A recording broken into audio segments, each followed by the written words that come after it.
जय हिंद प्यारे साथियों, आशा करता हूँ कि आप अच्छे होंगे और मन लगा के पढ़ रहे होंगे। मैं मिस्टर कुमार स्वागत करता हूँ आपका आपके अपने education buyer civil services YouTube channel पे। प्यारे बच्चे, हाल ही में अभी चर्चाओं में रहा, आपने देखा होगा जो सीरिया का क्राइसिस, जैसा कि आपने थंबनेल पढ़ी है, reality of Syrian civil war.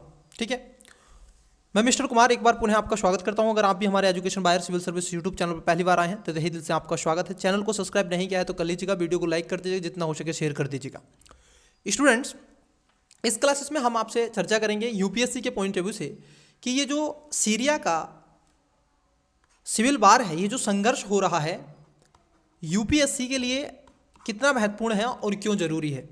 As a prelims, mains और इंटरव्यू तीनों को टारगेट करके हम देखेंगे और आपसे डेली बेसिस पे एक एडिटोरियल एजुकेशन बाहर आपको देगा डेली बेसिस पे। तो चलिए समय न गवाते हुए आगे बढ़ते हैं। देखिए क्या है मामला, आइए एक एक करके विस्तार से समझेंगे। थोड़ा धैर्य बना करके रखिएगा। इस क्लासेस के बाद में आपको कोई ज़रूरत नहीं पड़ेगी कि अलग से आप बार बार सीरिया से रिलेटेड ऐसी पिक्चर देखें।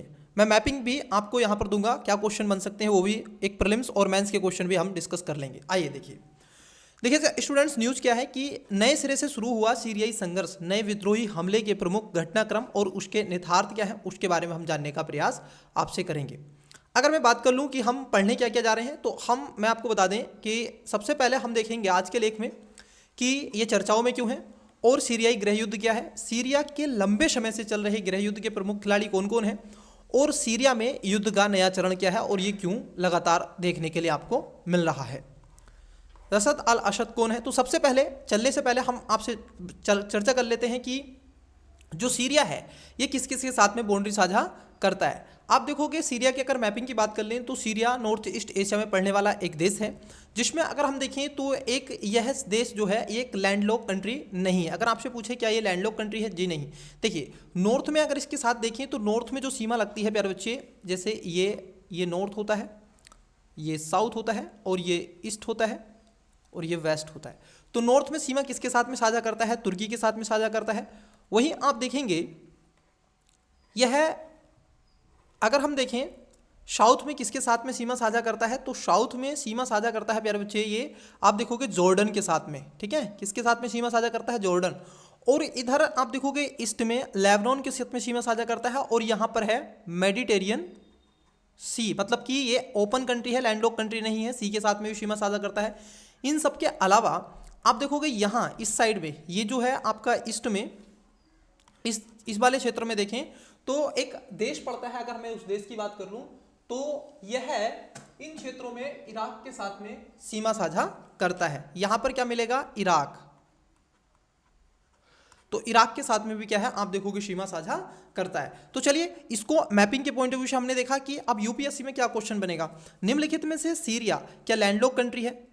पहला स्टेटमेंट देगा। दूसरा स्टेटमेंट देगा कि यह है इराक के साथ में या फिर लेबनान के साथ में या तुर्की के साथ में सीमा साझा करता है, ऐसे पूछ सकता है। यह क्वेश्चन ये बन सकता है निम्नलिखित में से किस देश के साथ में सीमा साझा करता है, किस देश के साथ में नहीं करता है। ठीक है, यह भी आपसे पूछा जा सकता है।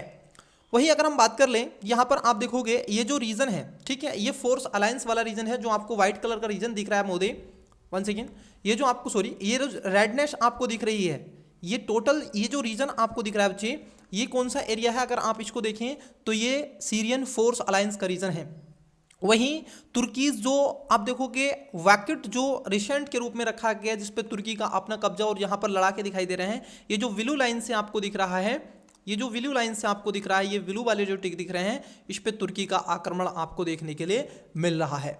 इन सब के अलावा आप देखोगे एक तरीके से इसमें थारिन अल सहाम के हैं और इस्लामिक स्टेट भी आपको मिलेंगे। ये जो ब्लैक पोर्ट्स आपको मिल रहे हैं, ये जो ब्लैक पोर्ट्स हैं, ये इस्लामिक हैं। इन सब के अलावा ये जो आपको वाइट है, ये रोजवर्रा, जिसमें SDF का क्षेत्र है, ये वाला, ये जो आपको येलो कलर का दिख रहा है, ठीक है, ये जो रीजन है ये आपका, ठीक है, इनका हो जाता है। वही आप देखोगे बच्ची इसके नीचे अदर्स जो है वो आपके रेबल ग्रुप्स का रीजन है। जैसे ये ग्रीन कलर का दिख रहा है तो रेबल ग्रुप यहाँ पर आपको मिलेगा, ये रेबल ग्रुप है। अधिकतर इसमें लड़ाके ग्रुप हैं। ठीक है, अब ये तो हो गया सीरिया। मैंने अपना दिमाग थोड़ा सा और दौड़ाया तो मेरे दिमाग में आया कि क्यों ना, क्योंकि सीरिया आप देखोगे जॉर्डन के साथ सीमा साझा करता है और सीरिया फिलिस्तीन इजराइल के साथ में सीमा साझा करता है, क्यों ना हम उसके साथ भी देख ले। तो यहाँ पर और ध्यान रखेंगे, यहाँ पर और ध्यान रखेंगे, वन सेकेंड, ये जो आप देख रहे हैं, ये जो सीरिया है, ये सीरिया आप देखोगे यहाँ फिलिस्तीन के साथ में भी, फिलिस्तीन के साथ में या इजराइल के साथ में भी आप देखोगे सीमा साझा करता है। ठीक है, तो कितने देशों के साथ में सीमा साझा करता है? आप देखोगे तुर्की के साथ में सीमा साझा करता है, तुर्की, इराक, जॉर्डन, लेबनान और इजराइल। ठीक है, इनके साथ में सीमा साझा करता है और ओपन है। ठीक है, वहीं मैंने भी देखा कि क्यों ना, क्योंकि लास्ट दिन आप देखोगे लास्ट ईयर बहुत ज़्यादा चर्चाओं में रहा इजराइल है, तो इसकी भी मैपिंग को समझ लेते हैं। ठीक है, थोड़ा धैर्य बना करके रखिएगा, आपको इस क्लास के सिवा पर दूसरी क्लास देखने की आवश्यकता नहीं पड़ेगी। देखिए बच्चे, अगर हम देखें जो आपका इजराइल है, इजराइल फिलिस्तीन का मुद्दा जो हमास के लड़ाके हैं लगातार चर्चाओं में आपको देखने के लिए मिल रहा है। ठीक है, यहाँ पर देखो जो इजराइल है ये किस किस के साथ में सीमा साझा करता है, तो यहाँ पर है आपका लेबनान और सीरिया के साथ में। इधर आप देखोगे जॉर्डन के साथ में सीमा साझा करता है। ठीक है, इधर जॉर्डन के साथ में और इधर इजिप्ट के साथ में सीमा साझा करता है। और जो आपको देखने के मिलेगा ये यहाँ पर गाजा स्ट्रिप मिल रही है। ठीक है, और ये मेडिटेरियन किसी के साथ में भी सीमा साझा करता है, कौन? इजराइल। प्यारे बच्चे, अगर आप देखोगे यहाँ पर एक स्थान आपको मिल रहा है, जैसे आपसे पूछा जाए कि गोलन हाई, तो ये आपको गोलन हाई देखने के लिए मिलता है जो कि सीरिया और खास तौर पर किसके बॉर्डर पर है? सीरिया और इजराइल के बॉर्डर पर है। ये प्रीलिम्स के लिए बहुत ज़्यादा इंपॉर्टेंट क्वेश्चन बन जाएगा। इन सब के अलावा आप देखोगे यहाँ पर आपको डेड सी दिख रहा है, ये आपको डेड सी नजर आ रहा है कि डेड सी एक मृत सागर है। किन दो देशों के बीच में, ऐसा पूछा जा सकता है आपसे, तो ये किसके बीच में है? जॉर्डन और उसके साथ साथ इजराइल के बीच में आपको देखने के लिए मिलेगा। वहीं अगर आप देखें तो एक बॉर्डर है यहाँ पर, इसको बोलते हैं राफा बॉर्डर। क्या बोलते हैं? राफा बॉर्डर बोलते हैं बच्चे। ये जो राफा बॉर्डर है किन दो देशों के बीच में है? तो इजिप्ट और इजराइल के बीच में आपको राफा बॉर्डर मिलेगा। वहीं पर आप देखोगे एक और यहाँ पर मुद्दा आता है निकल के कि यहाँ पर जो आपसे पूछेगा कि ब्लू लाइन, यहाँ पर एक ब्लू लाइन है, ये इस तरीके से गुजर रही है, तो लेबनान और इन दोनों के बीच में, जैसे 38 डिग्री लाइन आपसे पूछ लिया था, नॉर्थ कोरिया साउथ कोरिया के बीच में था, यूपीएससी ने ही पूछा है, तो ये ध्यान में आपको रखना है। चलिए तो आगे बढ़ते हैं, न्यूज़ में क्या है उसको भी देख लेते हैं। यहाँ पर और ध्यान रखना है कि जो आपका इजराइल है, जो आपका इजराइल है अगर आप उसको देखोगे तो यहाँ पर है गल्फ ऑफ अकावा, तो गल्फ ऑफ अकावा के साथ भी सीमा साझा करता है। अगर आपसे पूछ लिया जाए कि गल्फ ऑफ अकावा के साथ में कौन कौन से देश शामिल हैं, तो उसमें आप कहोगे जॉर्डन है, इजिप्ट है और अरबिया मतलब कि सऊदी अरब इसके साथ में सीमा साझा करता है। और रेड सी का पार्ट है महोदय ये, ठीक है, अकावा, गल्फ ऑफ अकावा। वहीं अगर हम देखें ये चर्चाओं में क्यों रहा है, आइए अब जान लेते हैं, एक एक करके बिंदुवार देखेंगे। ठीक है, क्यों चर्चाओं में रहा, आइए देखते हैं चर्चाओं में क्यों। सीरिया में लंबे समय से चल रहे गृह युद्ध ने विद्रोहियों के एक बड़े हमले के बाद दुनिया भर का ध्यान अपनी ओर आकर्षित किया है। विद्रोहियों ने देश के सबसे बड़े शहर आप देखोगे अलेप्पो के साथ साथ आसपास के कई इलाकों और कस्बों और गांवों पर कब्जा कर लिया है। इतना ही नहीं, यह मामला वर्ष 2020 के युद्ध विराम के बाद सबसे भीषण संघर्षों में से एक देखा जा रहा है। विद्रोह ने अब आप देखोगे दारा प्रांत, कहां पर, याद रखना ये दारा प्रांत भी पूछा जा सकता है, दारा प्रांत पर पूर्ण नियंत्रण प्राप्त कर लिया है, जो अल्पे आप देखोगे अलेप्पो और हामा के बाद उनकी तीसरी बड़ी विजय है। तो आपसे पूछा जा सकता है कि अलेप्पो, हामा और दारा प्रांत निम्नलिखित में से किस देश से संबंधित हैं, ये चर्चाओं में रहे थे, ऐसा पूछा जा सकता है। तथा उनकी योजना आप देखोगे होम्स और सुविधा को भी निशाना बनाना है। तो होम्स और सुविधा ऐसे पूछा जा सकता है, निम्नलिखित में से हाल ही में चर्चाओं में रहे स्थल, मैपिंग से क्वेश्चन आएगा, तो वहां पर दारा प्रांत, अलेप्पो और इन सब के अलावा हामा और होम्स और सुविधा। तो ध्यान में रखेंगे ये सब सीरिया से रिलेटेड आपके प्लेस इन न्यूज़ हैं। वहीं अगर हम बात कर लें यहाँ पर जो सीरियाई गृह युद्ध रहा है वो क्या है, आइए इसके मूल बिंदु की तरफ बढ़ते हैं। देखिए मूल बिंदु क्या है बच्चे, आप देखोगे तो सीरियाई गृह युद्ध वर्ष 2010 के अरब स्प्रिंग के आसपास शुरू हुआ। कब हुआ था? अरब स्प्रिंग। अब देखो एक वर्ड यहाँ पर आ गया, अरब स्प्रिंग, देखो सब एक दूसरे से कनेक्ट हैं, ध्यान रखना। तो अरब स्प्रिंग क्या है इसको भी थोड़ा सा ध्यान में रखेंगे, ठीक है, जिसमें मध्य पूर्व और उत्तरी अफ्रीका में लंबे समय से चली आ रही सत्तावादी सरकारों के खिलाफ एक विद्रोह देखा गया, जबकि ट्यूनीसिया और मिस्र जैसे कुछ देशों में सत्ता परिवर्तन हुआ। अधिकांश आंदोलनों को सरकारों और सेनाओं के द्वारा क्या कर दिया गया था? दबा दिया गया। सोशल मीडिया प्लेटफॉर्मों विशेषकर आप देखोगे ट्विटर ने लोकतंत्र समर्थ विचारकों को फैलाने में भूमिका निभाई। अमेरिका और रूस सहित विदेशी शक्तियों ने अपने सामरिक हितों पर आधारित प्रतिक्रिया भी व्यक्त की है। आइए बात कर लेते हैं सीरिया में संघर्ष क्यों। देखिए बच्चे, आप देखोगे सीरिया में राष्ट्रपति असद के खिलाफ विद्रोह प्रदर्शन शुरू हो गया। इन सब के अलावा आप देखोगे जो वर्ष 2000 से सत्ता में है, जो आपसे पूछा जा सकता है, जैसे वनडे एग्जाम है कि असद किस देश के राष्ट्रपति हैं, तो आप कहेंगे सीरिया के। अब ये जो विद्रोह शुरू हुआ था ये 2000 में शुरू हुआ और ये सत्ता में कब से है? आज से नहीं है, 2000 से शुरू है। हालांकि अब असद का शासन देश के अधिकांश हिस्सों पर नियंत्रण कर चुका है, फिर भी कुछ क्षेत्र अभी भी उसकी पहुंच से बाहर हैं, जिनमें से पूर्व आप देखोगे कुर्द बहुल क्षेत्र। अब ये क्वेश्चन बड़ा ही अच्छा है, ये प्रीलिम्स के लिए बहुत जरूरी है प्यारे बच्चे, ये पीटी के लिए बहुत जरूरी है कि कुर्द बहुल क्षेत्र, कुर्द बहुल क्षेत्र क्या है? दक्षिण के कुछ हिस्सों और इस्लामिक स्टेट के नियंत्रण वाले क्षेत्र इसके अंदर शामिल है। आपको बता दें कि इसमें तुर्की और इजराइल, इसमें तुर्की है और सीरिया है। इन सब के अलावा थोड़ा सा आपको लेबनान का क्षेत्र मिलेगा ऊपर, और इधर आपको मिल जाएगा इराक का क्षेत्र, जो कि आपके जो कुर्द वाले रीजन में है। आइए वहीं हम बात कर लेते हैं कि आपका क्या है मुद्दा आगे। इदलिब में 2020 का क्या है? युद्ध विराम।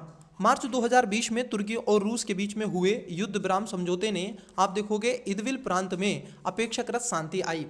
तुर्की सीरियाई विद्रोहियों का समर्थन करता है, और जबकि रूस आप देखो किसका समर्थन कर रहा है? असद शासन का समर्थन करता है। तुर्की किसका आप देखो कि समर्थन कर रहे हैं? जो आपके सीरियाई विद्रोही हैं उनका समर्थन कर रहा है, और रूस असद का शासन समर्थन करता है। युद्ध विराम के बाद में आप देखोगे HTS, मतलब कि इसकी अगर फुल फॉर्म की बात कर लें तो हयात तहरीर अल शाम, जो कि अल कायदा से जुड़ा हुआ एक समर्थन है। देखो अब बच्चे यहाँ पर कई ग्रुप आपको मिल रहे हैं, चाहे वो ISI हो, चाहे आप देखोगे HTS हो, तो ये अल कायदा से जुड़ा हुआ एक क्या है? आप देखोगे समर्थन है, ये ग्रुप है। इसने आप देखोगे इदलिब और पर वास्तविक नियंत्रण बनाए रखा है। HTS को अमेरिकी, रूस और तुर्की द्वारा आतंकवादी समूह घोषित कर दिया गया। मतलब कि जो आपका हयात तहरीर अल शाम जो है ये एक आतंकवादी ग्रुप है। क्या है? आतंकवादी ग्रुप है, और ये जुड़ा हुआ किससे है? आप देखोगे अल कायदा से जुड़ा हुआ है। और किसने किया है इसको आतंकवादी घोषित? अमेरिका, रूस और तुर्की। इन सब के अलावा आप देखोगे तुर्की के साथ इसके जटिल संबंध भी देखे गए हैं। तुर्की इदबिल के रक्षक के रूप में कार्य करता है तथा असद ने सेनाओं पर उसके रूसी सहयोगियों द्वारा बड़े पैमाने पर किए जाने वाले हमलों की भी रक्षा करता है। आपको बता दें कि इन सब के अलावा सीरिया के लंबे समय से चले रहे गृह युद्ध में प्रमुख खिलाड़ी कौन कौन हैं? आइए डाल लेते हैं इन पर नज़र कि सीरिया में जो गृह युद्ध चल रहा है उसके प्रमुख खिलाड़ी कौन से हैं। जैसे सीरियाई सरकार, इसके लिए एक बड़ा ही मुद्दा मानी जा रही है। जैसे राष्ट्रपति बशर अल असद के नेतृत्व वाली सीरियाई सरकार 2011 से गृह युद्ध में केंद्रीय भूमिका में रही है। आपको बता दें कि ईरान, रूस और हिजबुल्लाह के समर्थन से असद ने अपना अधिकांश खोया हुआ क्षेत्र पुनः प्राप्त कर लिया है। तो चाहे वो ईरान हो, रूस हो और हिजबुल्लाह का जो ग्रुप है उसके उन्होंने समर्थन किया है। क्या है आपका? हयात तहरीर अल शाम। प्रारंभ में इस्लामिक स्टेट और अल कायदा से संबंध रखने वाले अल नुसरा फ्रंट के रूप में गठित हयात तहरीर अल शाम 2016 तक एक प्रमुख जिहादी गुट के रूप में उभरा है। वहीं संयुक्त राज्य अमेरिका का इसमें क्या रोल देखा जा रहा है, आइए इसको भी जान लेते हैं। अमेरिका ने शुरू में आप देखोगे विपक्षी समूहों का समर्थन किया, लेकिन 2014 में इसने अपना ध्यान इस्लामिक स्टेट से लड़ने पर केंद्रित कर लिया। आपको बता दें कि यह सीरिया में लगभग 900 सैनिकों को तैनात करते हुए कुर्द वालों को हवाई हमलों से सहायता प्रदान करता है। इन सब के अलावा टर्की की भी बात कर लें तो टर्की का बड़ा योगदान देखा गया है कि जैसे टर्की ने मुख्य रूप से कुर्द नेतृत्व वाली सेनाओं के विरुद्ध सैन्य अपेक्षा किया तथा अब वह सीरिया की उत्तरी सीमा के कुछ हिस्सों पर नियंत्रण रखता है। मतलब कि इसका उद्देश्य है कि वो क्या कर रहा है कि सीरिया के नॉर्थ वाले जो रीजन है वहां पर अपनी स्थिति को और मजबूत करने का प्रयास कर रहा है। वहीं रूस की बात कर ले तो असद के प्रमुख सहयोगी रूस ने सीरिया में सैनिकों, हवाई हमलों और हवाई तथा नौसैनिक ठिकानों पर सैन्य उपस्थिति के माध्यम से शासन का समर्थन भी करने का प्रयास जताया है। इन सब के अलावा आप देखोगे ईरान और हिजबुल्लाह का क्या मुद्दा रहा। सीरियाई ईरान की प्रतिरोधी धुरी के रूप में देखा जाता रहा है, और इतना ही नहीं जिसमें हिजबुल्लाह इजराइल का विरोधी करने और क्षेत्र में अमेरिकी प्रभाव को कम करने में केंद्र भूमिका निभा रहा है। अगर बात कर लें इसराइल, क्योंकि इससे जुड़ा हुआ देखा गया और मैंने आपको मैपिंग भी करवाया है। देखिए इसराइल सीरिया में हिजबुल्लाह और ईरानी ठिकानों को निशाना बना रहा है तथा सैन्य कर्मियों, हथियार सुविधा और हथियारों के परिवहन मार्गों पर भी ध्यान केंद्रित कर रहा है। वहीं क्या है कुर्द की सेना, आइए इसको भी जान लेते हैं कुर्द सेना के बारे में। इस्लामिक स्टेट के खिलाफ लड़ाई में अमेरिका के मुख्य साझेदार कुर्द वालों को तुर्की के साथ भी संघर्ष का सामना करना पड़ रहा है, जो कि उन्हें अलगाववादी विद्रोह से आप देखोगे जोड़ता हुआ देखा जा रहा है। आइए बात कर लेते हैं सीरिया में युद्ध का नया कारण क्या है, उसके बारे में जान लेते हैं। देखिए अचानक से हमला क्या हुआ कि 27 नवंबर को सीरिया की सैन्य विपक्षी कमान ने राष्ट्रपति बशर अल असद की सेना के खिलाफ आक्रमण शुरू किया और आप देखोगे इदबिल, एलेप्पो और हमा में लड़ाई के बाद एलेप्पो पर भी कब्जा कर लिया है। इन सब के अलावा आप देखोगे जवाब में असद के सहयोगियों और ईरान और रूस के समर्थन का आप देखोगे वचन दिया है तथा सीरियाई और रूसी जेट विमानों ने खासतौर पर उत्तरी पश्चिमी सीरिया में विद्रोहियों के कब्जे वाले क्षेत्र पर हमले किए। वहीं अगर हम बात कर लें कि वर्तमान में सीरियाई आक्रमण का महत्व क्या है, आइए इसको जान लेते हैं। वर्षों में सबसे मजबूत विद्रोही प्रयास क्या रहा है, जैसे सीरियाई विद्रोहियों का नवीनतम आक्रमण हाल ही के वर्षों में उनकी सबसे महत्वपूर्ण कार्रवाई देखने के लिए आपको मिल रही है। हालांकि असद शासन के पास इसी तरह के विद्रोह को दबाने का अनुभव रहा है। आपको बता दें कि जैसा कि 2016 में अलेप्पो में रूसी हवाई समर्थन ने देखा गया था और यही रणनीति अब दोहराई जा रही है, मतलब कि पुनः ऐसा एक बार हो चुका है, अब इसको पुनः दोहराया जा रहा है। शासन की सुमेधता पर भी प्रश्न उठ रहे हैं, जैसे यह हमला असद को कमजोरियों और रेखांकित करता है क्योंकि ईरान और हिजबुल्लाह जैसे प्रमुख सहयोगी कहीं और व्यस्त हैं। अमेरिका द्वारा आप देखोगे जो समर्थित इजराइल हमास का समर्थन देने के कारण लेबनान में हिजबुल्लाह से सक्रिय रूप से मुकाबला कर रहा है। इस बीच रूस 2022 से यूक्रेन के साथ युद्ध में उलझा हुआ है। तो कई ऐसी बड़ी जो महारत्न शक्तियां हैं वो अलग अलग आप देखोगे उलझी हुई नजर आ रही हैं। लगातार क्षेत्रीय अस्थिरता क्यों बढ़ती चली जा रही है, आपको बता दें कि 27 नवंबर को इसराइल और लेबनान के बीच में अंतिम युद्ध विराम के बावजूद उल्लंघन के खबरें सामने आई थीं। इन सब के अलावा इजराइल रक्षा बलों जिसमें कि IDF ने दक्षिणी लेबनान में हिजबुल्लाह की संपत्ति पर 2 हवाई हमले किए, जिससे यह संकेत मिलता है कि इस क्षेत्र में शांति अल्प अवधि में अनिश्चित बनी हुई है। इन सब के अलावा आपको बता दें कि क्या हो सकते हैं इससे जुड़े प्रश्न, आइए जान लेते हैं। 2 प्रश्न मैं लेकर के आया हूं, कौन कौन से प्रश्न है, आइए मेंस के प्रश्न है, लिखने का कोशिश कीजिएगा। कई एस्पिरेंट्स कहते हैं कि सर मेंस का क्वेश्चन भी दे दिया जाए। देखिए क्वेश्चन क्या है, सीरिया में हाल ही में तनाव बढ़ने के क्या कारण हैं। अब देखो जब आप उत्तर लिखोगे तो क्या क्या इसमें कुछ पॉइंटों को याद रखना है। जैसे उत्तर में लिखते समय हाल ही में सीरिया के, अब ये तो आपको स्टार्ट लिखना है, सैन्य विपक्षी कमांड, ठीक है। अब इसके बारे में सैन्य विपक्षी कमांड द्वारा 27 नवंबर को एक आक्रमण अभियान शुरू करने के साथ ही तनाव बढ़ गया, जिसने अलेप्पो पर कब्जा कर लिया है और संघर्ष को और तेज कर दिया है। आपको बता दें कि रूस और ईरान सहित असद के सहयोगियों ने विद्रोहियों के खिलाफ कार्रवाई हमले करके जवाब दिया। वहीं आइए डाल लेते हैं दूसरा क्वेश्चन क्या है, उसको भी आप लिखेंगे। देखिए दूसरा क्वेश्चन क्या है बच्चे, युद्ध का यह चरण किस प्रकार महत्वपूर्ण है, भारत के परिप्रेक्ष्य या फिर विश्व के परिप्रेक्ष्य। आइए, यह वर्षों में विद्रोहियों का सबसे शक्तिशाली आक्रमण है जो कि असद की कमजोरियों को उजागर करता है। इन सब के अलावा विशेष रूप से इसलिए क्योंकि उसके प्रमुख सहयोगी अन्यत्र व्यस्त हैं, मतलब कि अन्य क्षेत्रों में व्यस्त हैं, जिसमें रूस का यूक्रेन के साथ युद्ध और इजराइल लेबनान के तनाव में शामिल है। प्यारे स्टूडेंट्स, इसी तरह का आपको डेली बेसिस पे एक हम क्या करेंगे एडिटोरियल प्रोवाइड कराएंगे। आपको क्लास कैसी लगा कमेंट्स जरूर करके बताइएगा और क्वेश्चन का आंसर लिखने का प्रयास कीजिएगा। तब तक के लिए मन लगा के पढ़ते रहिएगा। मिलते हैं अगले किसी ऐसे ही क्लासेस में ऐसे मजेदार टॉपिक पर जो यूपीएससी के लिए और अंडर स्टेट पीसीएस जिसमें प्रीलिम्स, मेंस और इंटरव्यू के लिए बड़ा ही महत्वपूर्ण है। चलिए आइए आज के लिए इतना ही, मिलते हैं अगले टॉपिक में, तब तक के लिए बेस्ट ऑफ लक, बाय।